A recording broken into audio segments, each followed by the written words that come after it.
जिल्ह्यातील केळवद गांधीवादी गावात मागील काही वर्षांपासून सतत खुलेआम विनापरवाना अवैधरित्या दारू विक्री सुरू आहे। यातील 3 दुकाने एक पत्रकार यांच्या नातेवाईकाची असल्याचे गावातून काही नागरिकांकडून चर्चा आहे। हे अवैध धंदे बंद करावेत यासाठी केळवद येथील काही महिला आणि युवा पुरुष मंगळवार दिनांक 7 जानेवारी रोजी केळवद ग्रामपंचायत या ठिकाणी धडक मोर्चा घेऊन गेले।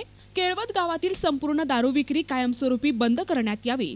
महिलांनी कायदेशीर संविधानिक मार्गाने संघटित होऊन अनेक वेळा प्रयत्न केला, परंतु येथील महिलांच्या प्रयत्नांना संबंधित शासकीय यंत्रणेकडून योग्य आणि आवश्यक सहकार्य मिळाले नाही।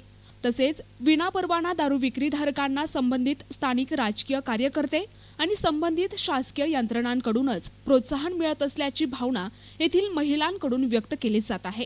यामुळे गावातील अनेक महिलांचे संसार उद्ध्वस्त झालेत, तर काहींचे पती, भाऊ, वडील, काका, मामा, आजोबा आणि इतर नागरिक हे दारूमुळे मृत्युमुखी पडले आहे। अनेकांचा संसार उद्ध्वस्त झालाय आणि काहींचा होण्याच्या मार्गावर आहे। गावातील तरुण पिढी व्यसनाच्या आहारी गेली आहे। शाळकरी मुले देखील दारूकडे आकर्षित होतात। गावातील अवैध दारू विक्री करणारे सर्वसामान्यांवर जीवघेणे हल्ले करत असल्यामुळे संतप्त झालेल्या महिलांनी ग्रामपंचायतच्या विशेष ग्रामसभेत आपल्या व्यथा मांडत गावातील संपूर्ण दारूबंदी करावी अशी मागणी यावेळी ग्रामसभेत केली आहे।